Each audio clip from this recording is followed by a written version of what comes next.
New developments in the Trump administration's mass deportation agenda.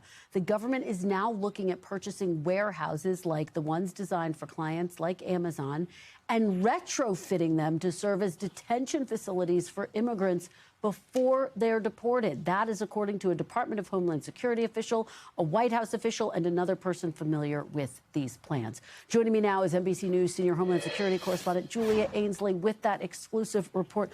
Julia, this is an extraordinary finding. What more can you tell us about the plan? Well, this is part of ICE's plans, and they're looking at this now. Nothing's been finalized on how they're going to spend the $45 billion they got for immigrant detention. And one of the avenues they're exploring is to buy warehouses. We're talking about Amazon so people get a sense of the scale here.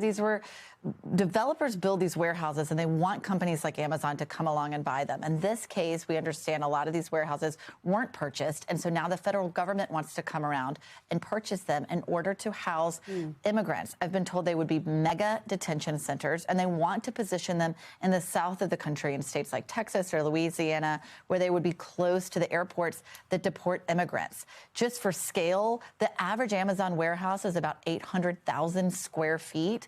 Right now, a typical ICE detention center like the one we see in Washington State is about a quarter of that size, and that's a big one. And so that we're talking about being able to hold tens of thousands potentially in one area. And of course, there are some concerns about bringing them up to code, how they're going to retrofit them. They also say that these would be run and owned by ICE, not private contractors. It seems that ICE wants more control over how this operates.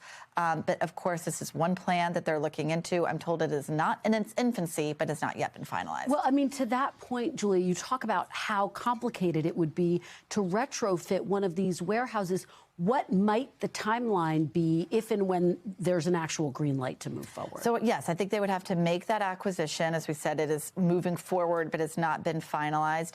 The thing they have going for them in this case, Kristen, is that they are buildings that already exist. One of the reasons why we saw so many tents going up is because it takes so long to build a brick and mortar facility that is ready to bring in immigrants for detention. In this case, they already have the bones of the structure. They then have to get it to a place where you can provide medical care, where you could provide school if there are families there.